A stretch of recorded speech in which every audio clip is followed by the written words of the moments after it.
भगवत गीता अध्याय 2 श्लोक 18 अंतवंत इमे देहा नित्यस्योक्ता शरीरिणः अनाशिनो प्रमेयस्य तस्माद्युध्यस्व भारत। अनुवाद। अविनाशी, अप्रमेय तथा शाश्वत जीव के भौतिक शरीर का अंत अवश्यम भावी है। अत हे भरतवंशी, युद्ध करो। तात्पर्य: भौतिक शरीर स्वभाव से नाशवान है। यह तत्क्षण नष्ट हो सकता है और 100 वर्ष बाद भी। यह केवल समय की बात है। इसे अनंत काल तक बनाए फेर रखने की कोई संभावना नहीं है। किंतु आत्मा इतना सूक्ष्म है कि इसे शत्रु देख भी नहीं सकता। मारना तो दूर रहा, जैसा कि पिछले श्लोक में कहा गया है, यह इतना सूक्ष्म है कि कोई इसके मापने की बात सोच भी नहीं सकता।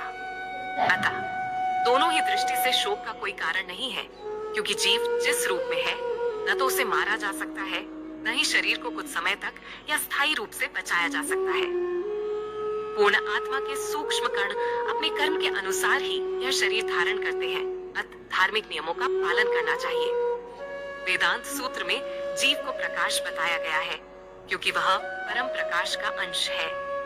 जिस प्रकार सूर्य का प्रकाश सारे ब्रह्मांड का पोषण करता है, उसी प्रकार आत्मा के प्रकाश से इस भौतिक देह का पोषण होता है। जैसे ही आत्मा इस भौतिक शरीर से बाहर निकल जाता है, शरीर सड़ने लगता है। अतः आत्मा ही शरीर का पोषक है। शरीर अपने आप में महत्वहीन है। इसीलिए अर्जुन को उपदेश दिया गया कि वह युद्ध करे और भौतिक शारीरिक कारणों से धर्म की बलि न होने दे। श्लोक 19 ज्ञानम वेत्ति हंतारम यश्चैनम मन्यते हतम उभौ तो न विजानीतो नायम हंति न हन्यते। अनुवाद। जो इस जीवात्मा को मारने वाला समझता है तथा जो इसे मरा हुआ समझता है, वे दोनों ही अज्ञानी हैं, क्योंकि आत्मा न तो मारता है और न मारा जाता है।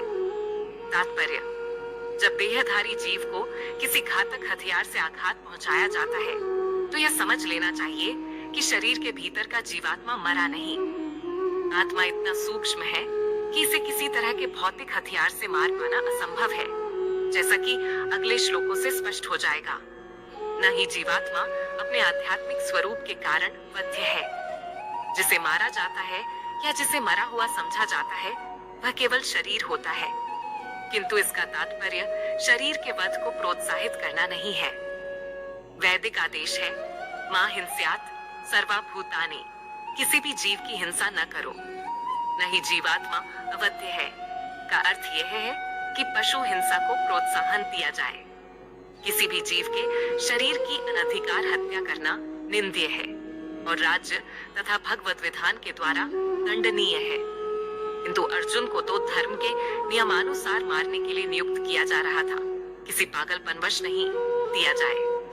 किसी भी जीव के शरीर की अनधिकार हत्या करना निंद्य है और राज्य तथा भगवत विधान के द्वारा दंडनीय है।